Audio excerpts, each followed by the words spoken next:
예, 안녕하세요. 예, 참석해주신 여러분 감사합니다. 예, 지금부터 저희 미디어 엔터테인먼트 기업의 지식재산 포트폴리오 경영 전략에 대한 세션을 시작하도록 하겠습니다. 저희 지금 1시간 20분 동안 진행될 이 세션에 좌장을 맡아주실 분을 소개를 해드리겠는데요. 저희 현재 국가지식재산위원회 지식재산진흥관을 맡으신 박성준 국장님을 소개해드립니다. 예, 박성준 국장님께서는 주 제네바 대표부의 특허관을 역임하셨고요. WIPO의 IPO 총회의 부의장과 아시안그룹 의장을 맡으신 경력이 있으십니다. 예, 저희 세션을 주도해 주실 저희 박성준 국장님께 감사드립니다.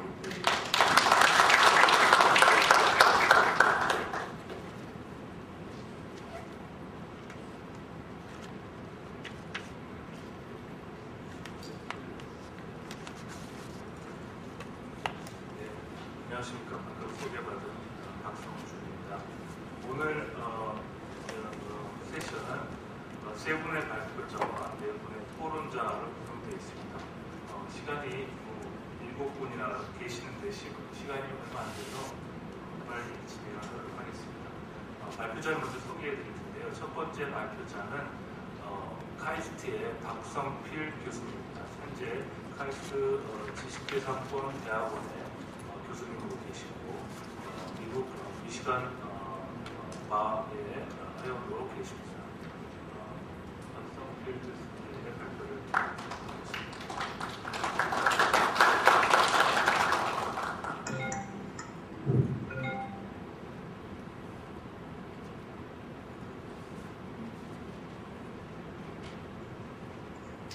네, 안녕하십니까. 제가 첫 발표입니다. 그래서 저는 IP 포트폴리오 매니지먼트, 저작권 중심의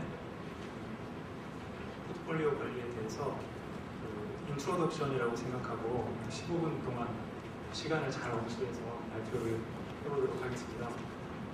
예, 뒤에 두 분께서 또 자세한 내용을 하시고 토론을 통해서도 많은 이야기를 하게 될 텐데, 저는 이제 미디어 엔터테인먼트 산업이 최근에 어떤 모습으로 변하고 있는지, 또 그에 따라서 전통적으로 저작권 관리를 중심으로 한 미디어 엔터테인먼트 기업들의 포트폴리오 관리 시스템이 어떻게 좀 정교하게 또 체계적으로 관리되어야 할 것인지에 대해서 문제의식을 이제 던지는 수준의 발표를 진행하고자 합니다. 슬라이드가 이렇게 겹쳐 있는데, 지금 미디어 엔터테인먼트 산업을 전체를 이렇게 단순화해서 오버뷰를 한다는 것이 굉장히 어려울 정도로 이 산업이 아주 복잡하게 변하고 있고, 또 새로운 기술들이 계속 등장하고 있고, 그다음에 이 가치사슬상에서 보면은 가치사슬의 전망과 후반에 이제 예전에는 별로 관련이 없었던 영역들이 서로 이렇게 밀접하게 연결이 되면서 이 밸류 시스템이라고 부르는 가치사슬이 서로 연결되는 그런 현상들이 다양하게 나타나고 있습니다. 그것을 먼저 이제 봄으로써 이 포트폴리오 관리의 어려움, 그리고 거기 이제 내포되어 있는 어떤 기회의 요인과 또 어떤 리스크들이 어떤 것이 있는지에 대해서 생각을 해보고자 합니다. 지금 가치사슬의 맨 왼쪽에서부터 오른쪽까지 연결되는 것을 보시면, 이것은 전통적으로 지금 미디어 엔터테인먼트 관련 산업의 가치사슬들에서 공통 분모들을 뽑아내는 것인데요. 이제 먼저 컨텐츠를 처음에 만들어내고, 이것을 통합해가지고 플랫폼 사업자들이 이렇게 통합해서 네트워크를 통해서 확산을 시키고, 그것을 이제 디바이스, 이 터미널을 통해서 소비자들이 이제 소비하는 그런 단계로 가치사슬이 이렇게 진행이 됩니다.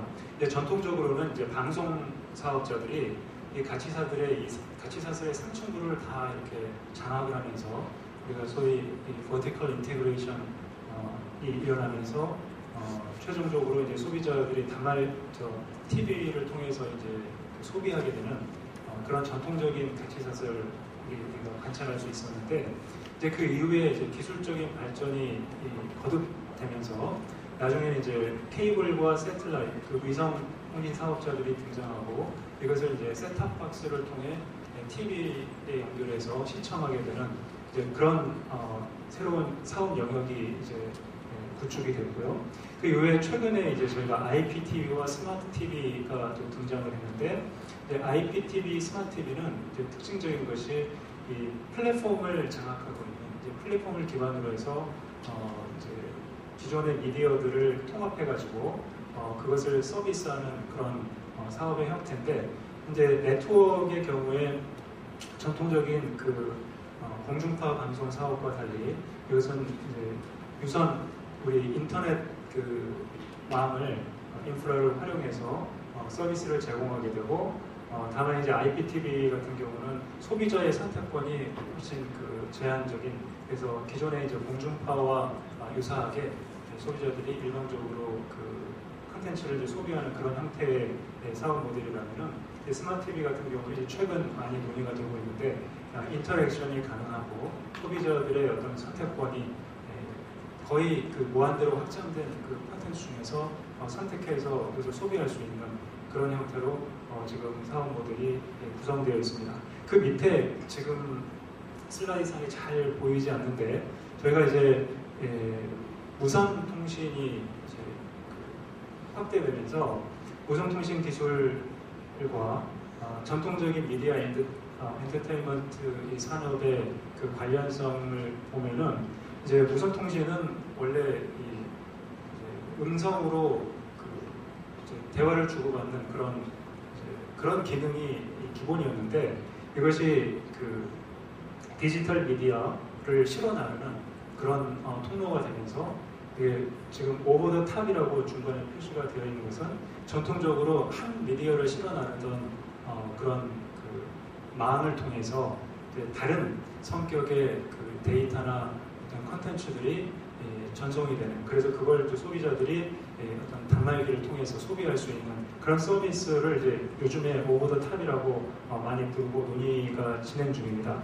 근데 저희가 브로드캐스트부터 밑으로 이제 내려올수록 한 가지 알 수 있는 것은, 저희가 이제 그 밸류 체인을 전체적으로 이렇게 수직적으로 통합해서 서비스를 제공하는 형태보다는 그쪽에서 이제 점점 각 가치사슬의 단계별로 이 기능들이 이렇게 분화가 일어나고 있는 것을 볼 수가 있고, 그래서 지금 밑에 약간 정리를 했는데, 기술 발전에 따라 가지고 이제 디지털화, 온라인화, 그리고 더 한 가지 더 붙이자면 이제 그 모바일 플랫폼, 그리고 이 망을 통해서 사업이 확장되는, 그걸 통해서 이제 그 다음 단계를 보시면은 이 버티컬 인테그레이션에서 이것이 이제 디스인테그레이션으로 이렇게 변화되는 그런 상황을 볼 수가 있고요.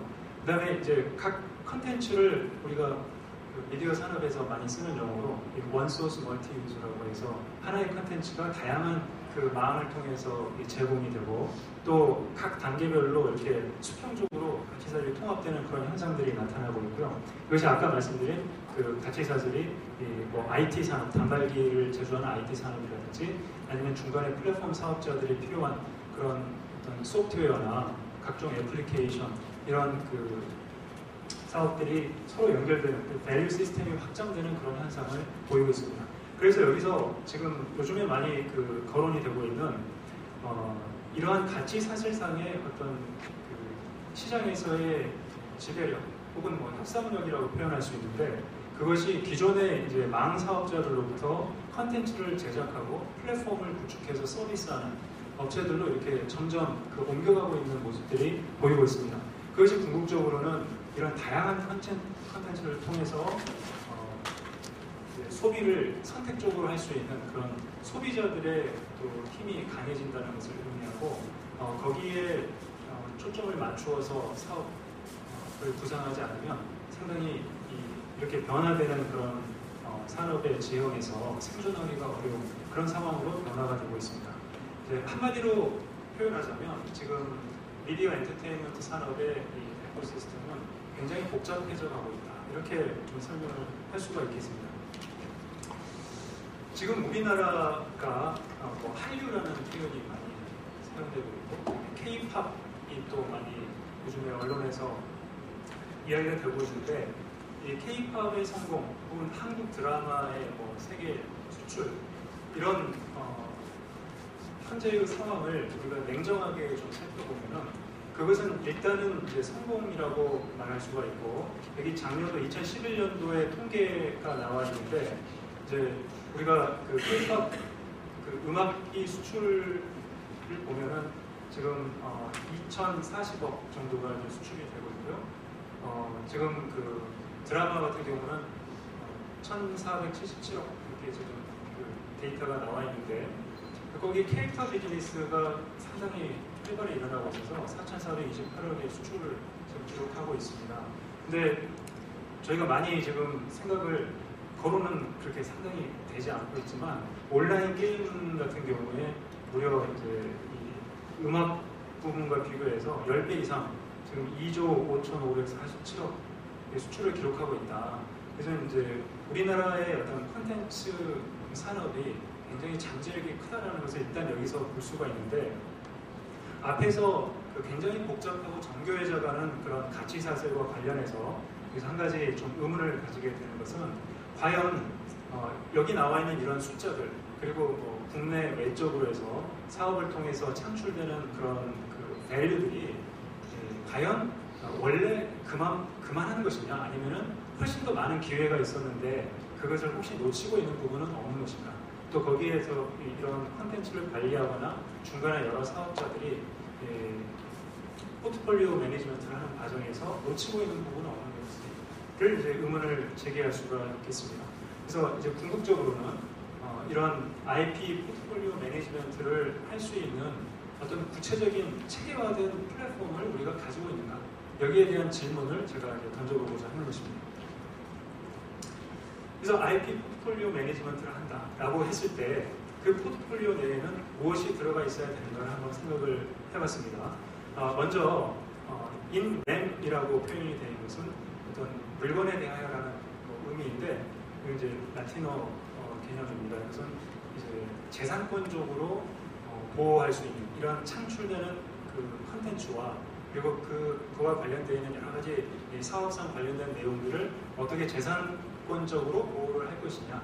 그래서 우리가 어떤 기능이 있는 물건을 만들었을 때는 맨 밑에 이제 그 특허와 영업 비밀을 통해서 우리가 기능적으로 보호를 할 수가 있는데, 지금 미디어 엔터테인먼트 산업에서는 특히 이 저작권 부분이 문제가 됩니다. 어떤 사상이나 감정을 표현했을 때 그 표현된 것을 보호할 수 있는 법적인 장치가 이제 저작권인데요. 이 저작권이 포함할 수 있는 범위는 굉장히 넓고, 미디어 엔터테인먼트 산업에서 관련된 굉장히 많은 내용들이 저작권으로 커버가 됩니다. 그런데 이 저작권이 이제 굉장히 활발하게 확보되는 그런 기업들은 나중에 그 브랜드 가치가 높아져서 결국 이것이 브랜드 경영과 또 직결되는 것을 우리가 볼 수가 있는데요. 이러한 재산권적으로 포트폴리오를 전체를 한번 자신의 사업 영역을 들여다보고 그것을 관리할 수 있는 역량이 이제 포트폴리오 매니지먼트에서 굉장히 중요한 내용이 되겠습니다. 근데 이렇게 확보된 포트폴리오를 할지라도 재산권적으로 보호가 되는 것이 결국은 수익을 창출하는 부분을 보면은 많은 경우에 이 계약 관계를 통해서 그 수익이 현실화됩니다. 그래서 이것을 이제 인페어 선엠이라고 표현했는데, 이건 이제 그 개인적인 관계, 그러니까 당사자 관계, 그래서 이제 계약 관계를 의미하는 것이고, 이런 가치 사슬의 각 단계별로 지금 굉장히 많은 유형의 계약들이 포함이 됩니다. 그래서 한번 잘 만들어진 그런 컨텐츠가 있을 때 이 컨텐츠를 계약을 통해서 라이센싱 관계를 체결한다든지, 이거를 그냥 이렇게 한 번을 판매를 한다든지, 이런 계약들을 정교하게 제대로 관리를 하지 않으면 거기서 굉장히 많은 그 가치의 손실이 발생하게 됩니다. 여기 관련될 수 있는 그런 계약들은 뭐 구매 계약이라든지, 아니면 대리점을 통해서 콘텐츠를 공급하는 계약이라든지, 고용 계약, 그리고 라이센싱 계약, 그리고 이제 뒤에 소개할 디즈니 같은 경우에 프랜차이즈 계약을 통해서 자기 캐릭터를 어떤 제품에 투여해서 활용할 수 있도록 하고 있는데, 이런 각종 관련된 계약들을 그 사업의 전 영역에서 자신의 기업이 관련되어 있는 사업 영역에서 체계적으로 통합적으로 관리할 수 있는 그런 플랫폼이 사실은 굉장히 요구되고 있는 그런 시점이라고 보겠습니다. 여기에 한 가지 이제 뭐 재미있는 그 예가 일화가 있는데, 이 포기업 S라는 뮤지컬을 이제 작곡하고 작사한 게 거신 브라더스라고, 이제 형은 작사를 하고 동생은 이제 음악을 붙이는 형태로 굉장히 많은 콜라보레이션을 했는데, 이제 이 아이라 거신이 형입니다. 작사가입니다. 두 사람이 어느 날 이렇게 친구들하고 모여서 이야기를 하다가 음악을 만드는 데 있어서 곡을 먼저 써야 되느냐, 가사를 먼저 써야 되느냐, 뭐가 먼저냐라고 이제 논쟁을 하다가 거기에 대해서 형이 제시한 대답이 그 전에 계약을 해야겠다. 계약이 가장 먼저 필요하다. 그러니까 이것은 이제 브로드웨이에서 성공한 그 이제 작사가 입장에서 이 계약이 제대로 되지 않으면은 자신이 창작한 그 권리를 확보할 수 없다. 혹은 그 가치를 충분히 거기서 획득할 수 없다는 것을 뼈저리게 느끼고 한 말이라고 생각이 됩니다. 지금 디즈니가 지금 여기 미키마우스의 예를 들면 미키마우스가 2010년도에 이 캐릭터 라이센싱, 이 프랜차이즈 사업을 통해서 그 그로스, 그 매출이 얼마냐면은 지금 약 우리 돈으로 10조가 넘는, 그러니까 약 90억 불 정도를 매출을 기록하고 있습니다. 근데 이 미키마우스는 굉장히 의미가 있는 캐릭터인데 디즈니가 저작권 관리를 잘 못해가지고 뉴욕에서 다른 이제 사업자한테 자기의 창작물 권리를 이제 다 뺏긴 이후에 시리에 빠졌다가 재기하면서 내놓은 작품이 이 미키마우스였습니다. 근데 디즈니는 굉장히 체계적으로 저작권을 관리하고 그리고 그 계약 관계를 이렇게 아주 체계적으로 전체적으로 관리를 하기 때문에 지금 이런 그 캐릭터 사업을 통해서 수익을 얻는 모델이 이제 가능해진 것입니다. 여기 예를 들어서 여기 뭐 공주님들이 많이 나와 있는데 이 공주들이 한 해에 벌어들인 그 돈이 여기 44억 불 이렇게 될 정도로 막대한 매출을 기록하고 있습니다. 웬만한 IT, 세계적인 IT 업체가 올릴 수 있는 매출보다 더 큰 매출을 올리고 있는 것입니다. 이 저작권을 비롯해서 미디어 엔터테인먼트 산업에서 IP 관리를 체계적으로 해낼 때 가능할 수 있는 새로운 그 영역들이 여기 또 소개가 되고 있는데, 그것은 새로운 유형의 금융상품을 만들어내는 것입니다. 여기 이제 사진에 나와 있는 왼쪽에 있는 이분이 이제 데이빗 풀만이라는 사람인데, 월스트리트에서 금융상품을 만들어서, 파생상품 만들어서 이제 그 하는 업체의 CEO인데요.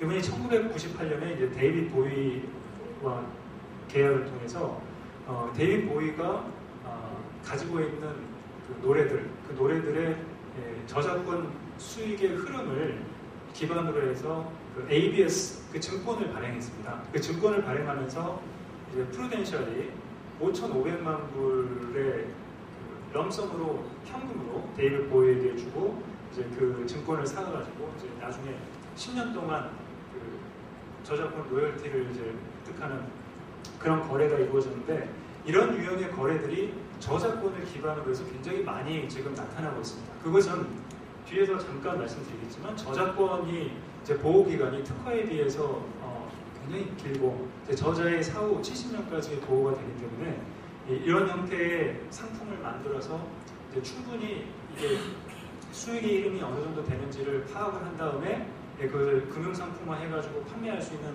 포텐셜이 굉장히 큰 영역입니다. 그래서 마지막으로 제가 이제 제시하고 싶은 내용은 이 미디어 엔터테인먼트 산업에서 굉장히 많은 그런 변화가 일어나고 있고, 이것은 이제 미디어 엔터테인먼트 산업에 종사하는 분들에게, 기업들에게 굉장한 기회를 제공하고 있습니다. 그런데 그 기회의 이면에는 많은 또 리스크가 도사리고 있기 때문에 이것을 어떻게 제대로 관리해 줄 것이냐, 그것은 아까 앞에서 제시했던 저작권을 중심으로 한 IP를 구체적으로 확보하고, 그것이 우리가 실제로 얻을 수 있었던 어떤 수익을 얻을 수 없는 그런 내용들을 이제 잘 포착을 해서 이것을 이제 관리를 제대로 하는데 초점이 있습니다. 그래서 마켓 사이즈가 커지고, 그다음에 새로운 비즈니스들이 출현하고, 그다음에 새로운 어떤 사업 영역들이 만들어짐에 반해서 이제 이 지식재산권, 특히 저작권 관련해서 우리의 저작권을 누군가가 이렇게 침해할 수도 있고 우리가 누군가의 저작권을 침해할 수도 있고 이런 것들을 체계적으로 관리할 수 있는 그런 시스템 그리고 계약과 관련해서 우리의 계약이 제대로 이루어지는지를 이제 파악할 수 있는 그리고 우리 컨텐츠의 가치를 제대로 이해할 수 있는 그런 체계화된 시스템이 필요하다.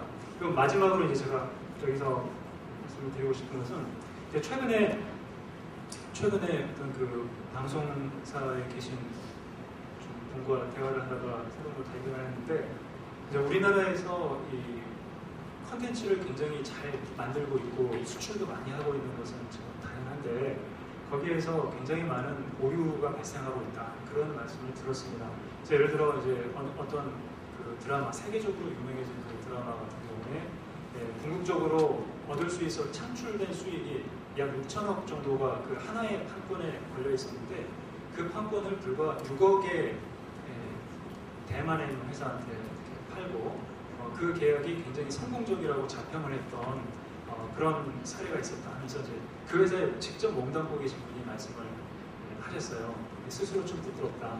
그러니까 이게 저작권을 체계적으로 관리하지 못할 때는 이런 일들이 분명히 일어날 것 같습니다. 그래서 이제 다음 그 발표하실 내용이나 토론을 통해서 우리나라가 지금 굉장히 잠재력이 있는 그런 그 미디어 엔터테인먼트 산업의 그 발전이 일어나고 있는데 이것을 어떻게 가치를 극대화할 것인가, 어떻게 리스크를 줄일 것인가를 좀 토론할 수 있는, 생각할 수 있는 그런 시간이 됐으면 좋겠습니다. 감사합니다.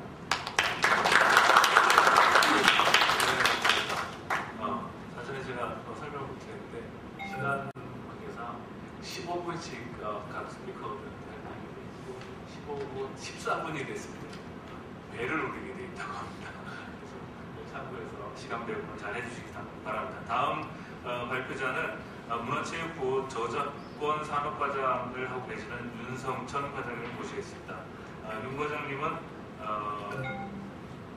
미디어 산업과장, 방송 광고 산업과장 등을 역임했고 2008년도부터 2011년 동안은 와이포의 세계 지적재산권 기구에서 근무한 경력을 가지고 계십니다. 윤성천 과장을 소개해드리겠습니다. 네, 안녕하십니까. 소개받은 윤성천입니다.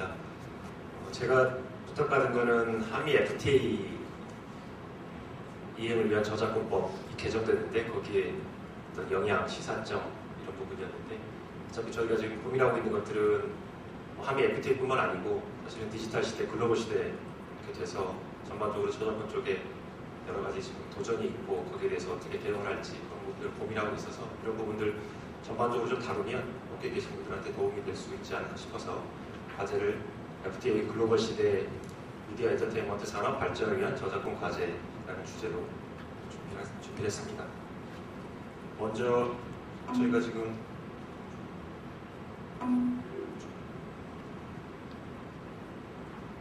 디지털 시대 일단은 정부에서 이제 어떤 환경에 대해서 대응하려고 할 때 이제 정책이라든가 집행기구 이런 것들을 정비하게 되는데요. 2007년까지만 하더라도 저작권과가 사실 문화체육관광부의 한 개 과였습니다. 그런데 이제 2008년에 저작권 보호과, 저작권 보호를 좀 집중적으로 좀 강화하겠다면서 저작권 보호과를 신설하고 그래서 과가 3개가 되면서 저작권 국기 신설이 됐었고요.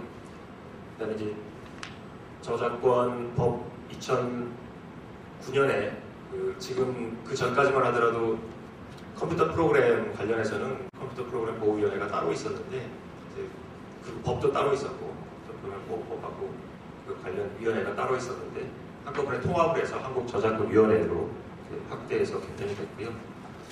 저작권 보호센터 2000 설립이 된 거는 사실은 2005년서부터 저작권 보호센터가 있었는데 그때만 하더라도 뭐 이렇게 본격적으로 저작권 보호 활동, 단속 활동들이 이루어지지 않았고 실질적으로 이제 강화된 거는 2008년에 그 온라인 상에서 온라인 불법 저작물 추적 시스템도 만들고 그게 이제 2009년서부터 본격적으로 이제 온라인 상에서 가동을 하면서 온라인 쪽에 단속을 했고 또 더불어서 이제 오프라인 쪽에 단속을 좀 강화하는 그래서 저작권 보호센터가 지금 한 60명 정도 되는데 60여 명이서 온라인, 오프라인 속에서 저작권 불법 어떤 침해들을 단속하고 또 개선해 나가는 그런 노력들을 하고 있습니다. 그리고 보호만 하는 게 아니라 이제 저작권 상생 협의체라 해가지고 권리자, 이용자 같이 머리를 맞대고 어떤 정책 대안들을 좀 내보자면서 저작권 상생 협의체가 2009년에 만들어져가지고 지금 계속 운영이 되고 있습니다.